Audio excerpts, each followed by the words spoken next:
সুমন, কতদিন আর এভাবে বসে থাকবি? এবার তো কিছু একটা কাজ করতে হবে। আমি আর কতদিনই বা বাঁচবো? বাবা, তুমি এসব কি বলছো? এটাই সত্যি রে। মানুষ কি আর সারা জীবন বাঁচবে? একদিন না একদিন তো পরলোকে যেতেই হবে। আর আমি চাই, আমি যাওয়ার আগে যেন তোর উন্নতি দেখে যেতে পারি। তাহলে তুমি বলে দাও, আমি কি কাজ করব? আমার কুঠারটা তো আছে, তুই ওটা নিয়ে প্রতিদিন জঙ্গলে যাবি আর গাছের কাঠ কাটবি। কাঠগুলো বিক্রি করে একটু একটু করে টাকা জমিয়ে একটা ফার্নিচারের দোকান খুলবি। আচ্ছা বাবা, তাই হবে।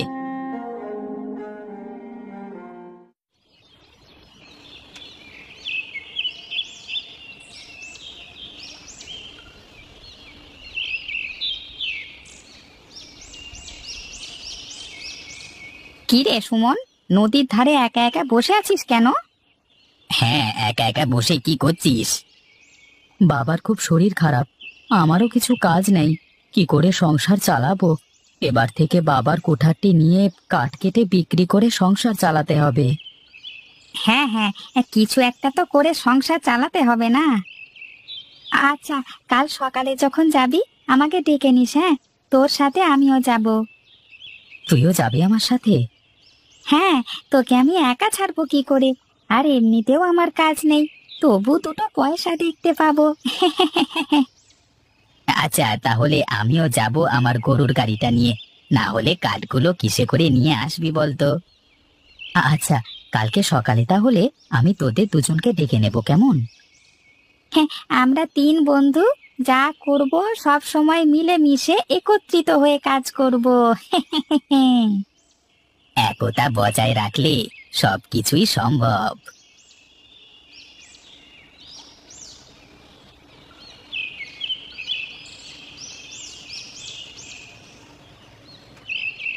কি গো দাদু, এখানে এভাবে বসে কেন? দাদু ভাই, এই বড় বস্তা নিয়ে আমি যাচ্ছি আমার মেয়ের বাড়ি, কিন্তু এই বড় বস্তা নিয়ে যেতে পারছি না তো, তাই বসে আছি। ও, এই জন্য বসে আছো? আচ্ছা, আমি তোমার এই বস্তা বই দিচ্ছি, তুমি আমায় পথ দেখিয়ে নিয়ে চলো।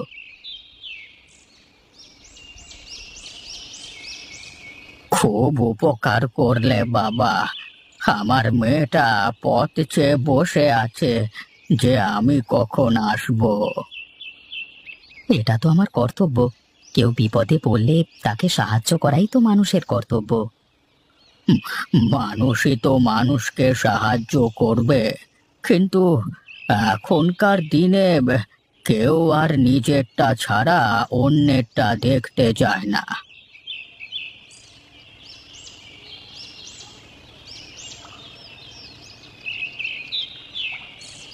মা পুঁটি, বাইরে আয়, আমি এসেছি।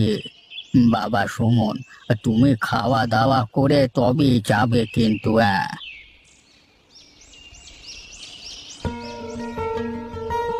বাবা, এটা কি? আগে কোনোদিনও দেখিনি তো। এর নাম সুমন, আমাদের পাশের গ্রামেই থাকে।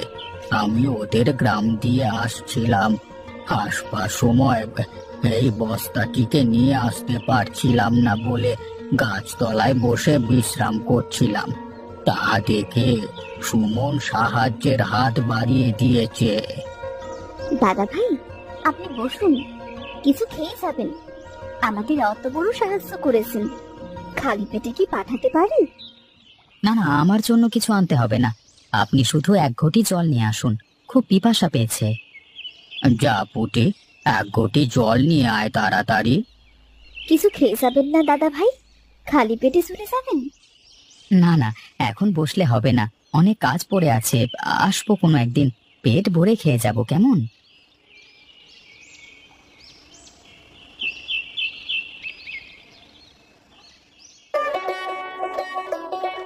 বাবা, তোমার সেই কুঠারটা কোথায় আছে? জঙ্গলে যাব। আমাদের ঘরের পাশে যে ওই বাক্সটা আছে তার মধ্যেই রাখা আছে, একটু খুঁজে নে বাপ।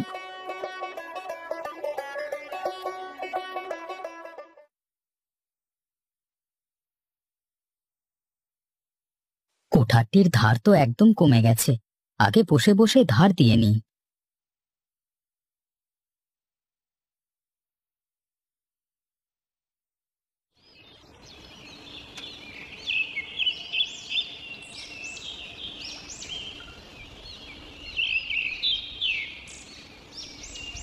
মদন, বাড়িতে আছিস?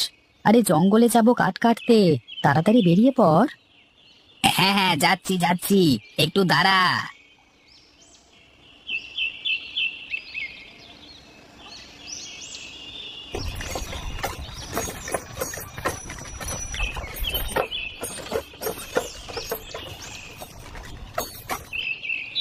লালু, তাড়াতাড়ি গাড়িতে উঠে পড়, এমনিতেই দেরি হয়ে গেছে, তাড়াতাড়ি যেতে হবে।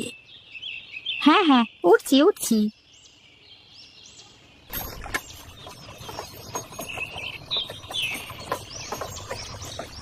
এই দেখ, এটা বাবার কুঠারটা। ধার কমে গিয়েছিল, তাই আবার ধার দিলাম আমি। আজকে একটা গাছ কাটতেই হবে, তবেই তিনজনের ভালোভাবে চলবে। শুধু গাছ কাটলে কি হবে? সেটাকে আবার বাজারে নিয়ে গিয়ে ফার্নিচারের দোকানে বিক্রি করতে হবে, তবেই সবার চলবে, বুঝলি? হ্যাঁ, অনেক কাজ, তাড়াতাড়ি হাত চালাতে হবে।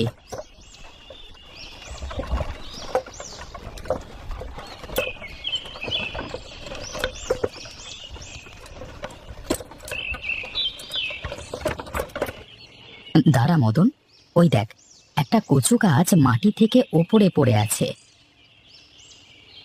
হ্যাঁ, ওই তো বেশ বড় গাছটি। এত বড় কচু গাছ যে হতে পারে সেটাই আমার জানা ছিল না, আর দেখাও ছিল না। চল চল, গরুর গাড়ি থেকে নেমে দেখি।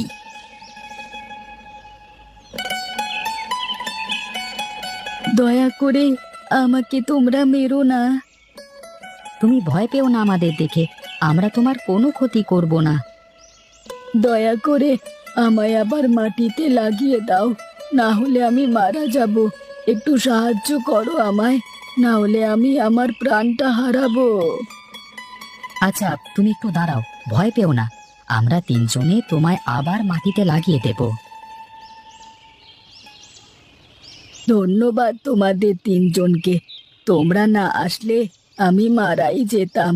অসংখ্য ধন্যবাদ তোমাদের। এতে আবার ধন্যবাদের কি আছে? কেউ বিপদে পড়লে সাহায্য করাই তো আমাদের কর্তব্য। তোমাদের এই সাহায্যকারী মনোভাবের জন্য আমি তোমাদেরকে কিছু দিতে চাই।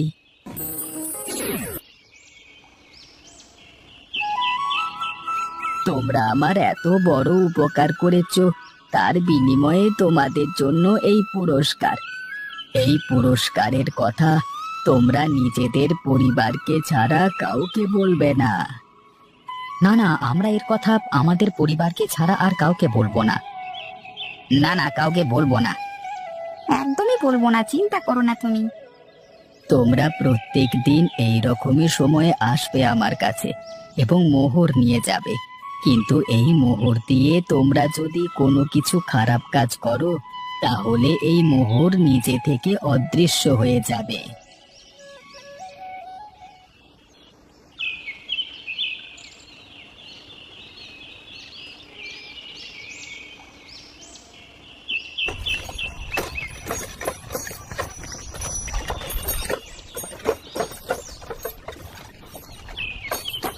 এই মোহরগুলো নিয়ে কিছু একটা ভালো ব্যবসা শুরু করতে হবে আমাদের।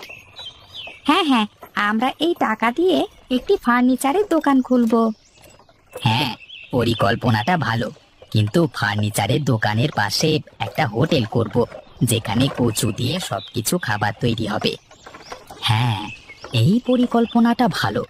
দোকানে যখন কোনো ক্রেতা কিছু কিনতে আসবে তখন তাদের খিদে পেলে আমাদের হোটেলেও খেয়ে যাবে।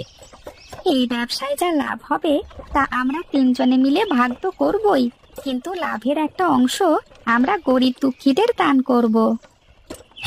আমরা অনাথ আশ্রমগুলিতে দান করব, কেমন?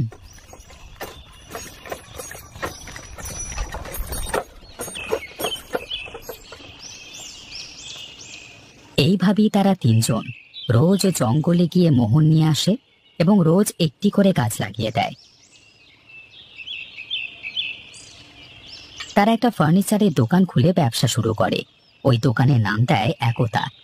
পাশে শুরু করে একটা হোটেল, যেখানে কচু দিয়ে নানান রকমের রেসিপি তৈরি হতো। এইভাবে তারা হয়ে ওঠে গ্রামের ধনী ব্যক্তি। তাদের কাঁচা মাটির বাড়ি হয়ে ওঠে পাকা ইটের বাড়ি। ধনী হলেও তাদের মধ্যে কোনো অহংকার ছিল না। তারা সব সময় সবার সাহায্য করত।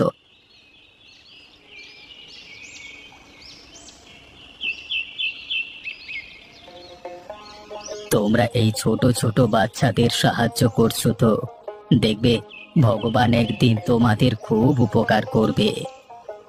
আমরা চাই আমাদের গ্রামের কোনো ছেলে মেয়ে যেন লেখাপড়া থেকে বঞ্চিত না হয়। আমরা লেখাপড়া শিখতে না পারলেও আমাদের গ্রামের ছেলে মেয়েরা শিখবে।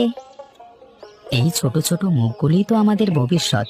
এরা যদি শিক্ষিত না হয় তাহলে তো আমরা পিছিয়ে পড়ব। হ্যাঁ, আপনি ঠিক বলেছেন। বাচ্চারা, তোমরা সব সময় মন দিয়ে পড়াশোনা করবে। তোমরা যতটা পারবে গাছ লাগানোর চেষ্টা করবে। মনে রাখবে, একটি গাছ অনেকগুলো প্রাণ।